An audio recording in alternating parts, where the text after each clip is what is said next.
Oui, alors je me présente, je suis Elsa Voumi, je suis née au Congo, Kinshasa, et je fais partie donc du collectif République démocratique du Congo, et mon association est Congo Actif.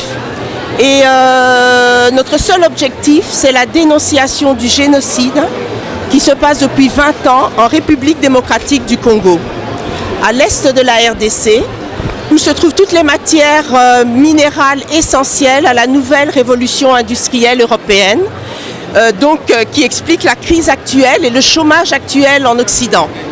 Et pour cette nouvelle, c'est les femmes de la République démocratique du Congo qui payent le prix cash par la destruction de leur vagin, donc ce qui signifie nettoyage ethnique. Nous avons en 20 ans de silence médiatique plus de 500 000 femmes viols de guerre. Et je tiens à préciser que je défends ces femmes, je brise le silence, mais qu'il s'agit là de la dignité des hommes. Parce que le sexe de l'homme est l'arme la plus légère aujourd'hui qui détruit l'humanité.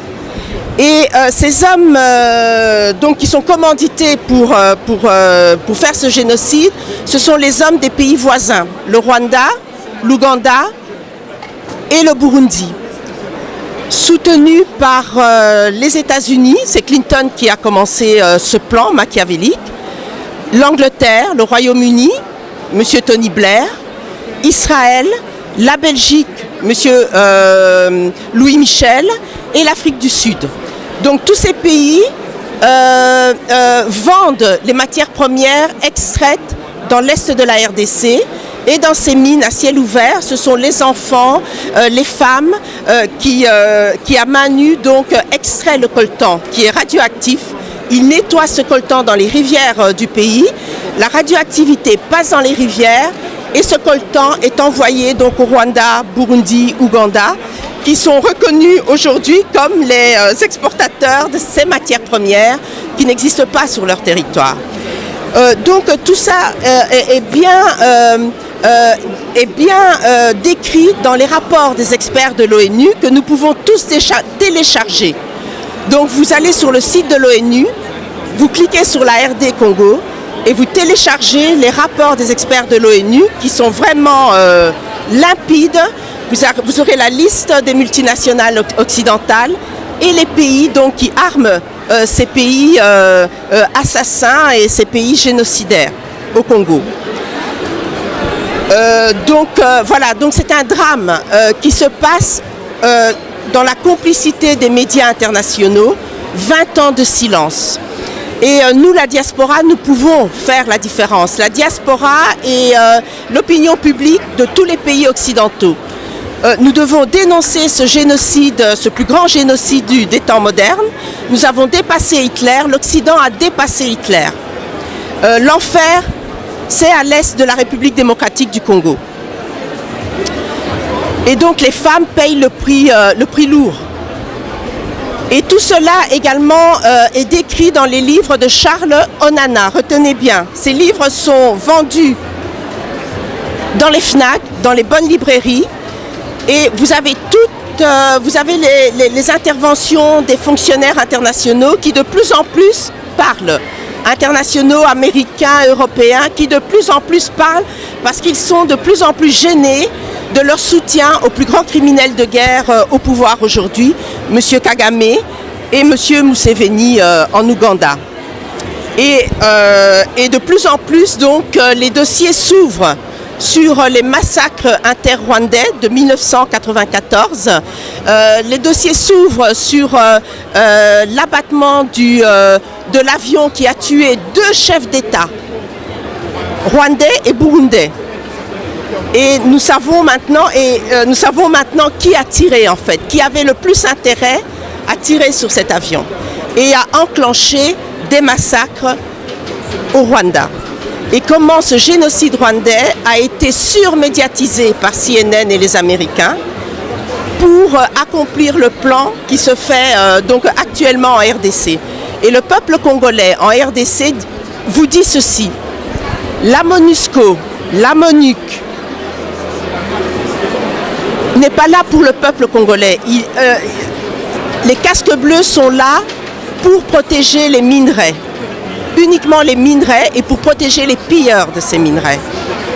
La MONUSCO et l'ONU ne sont pas intéressés par le peuple congolais.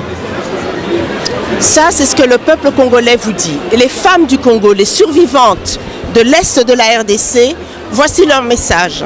Elles ne veulent plus d'argent, elles ne veulent plus d'ONG. Pour elles, les ONG vivent sur leur malheur depuis 20 ans. Elles ne voient aucune différence dans leurs conditions. Elles savent que toutes ces grosses ONG reçoivent beaucoup d'argent, mais elles ne voient pas de différence.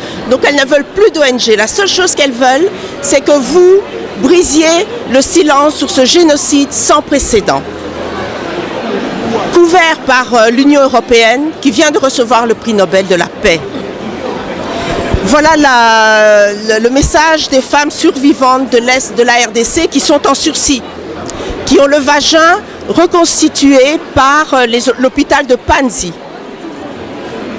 Et elles vivent en sursis, elles le savent. Donc, brisez le silence.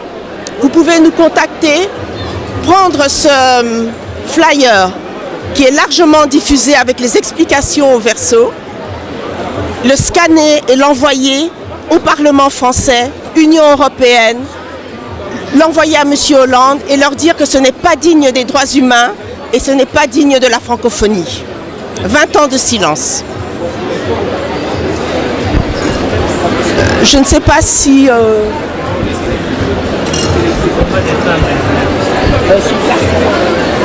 sur place. Bon.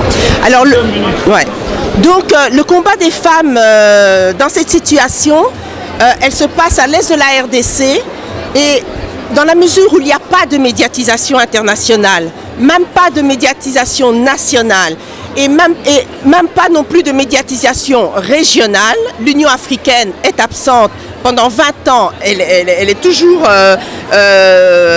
silencieuse. C'est la diaspora qui peut faire la différence. La diaspora africaine peut faire la différence. Et c'est aux femmes africaines de la diaspora à diffuser, à briser le silence, à briser cette chape de coltan qui se trouve au-dessus du Congo et au-dessus de la condition des femmes de toute l'Afrique. Parce que ce qui se passe en Côte d'Ivoire, au Mali, pour nous, ce n'est pas anodin. Ça ressemble trop à ce qui a commencé il y a 20 ans en République démocratique dans le plus lourd silence. Alors briser le silence sur le Congo, c'est libérer les femmes de toute l'Afrique.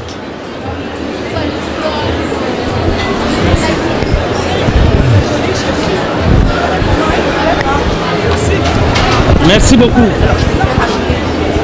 Pour les sommes. Comment ? Pour les sommes. Vraiment deux mots. Alors je terminerai par ceci, il faut que la honte change de camp.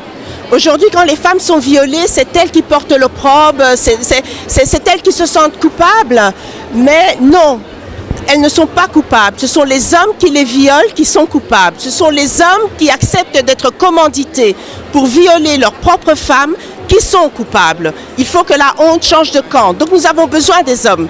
En fait, c'est le problème de la dignité des hommes africains qui sont décrits dans les rapports internationaux comme des violeurs en puissance, comme des violeurs culturels, ce qui est complètement faux. Nous avons besoin des hommes.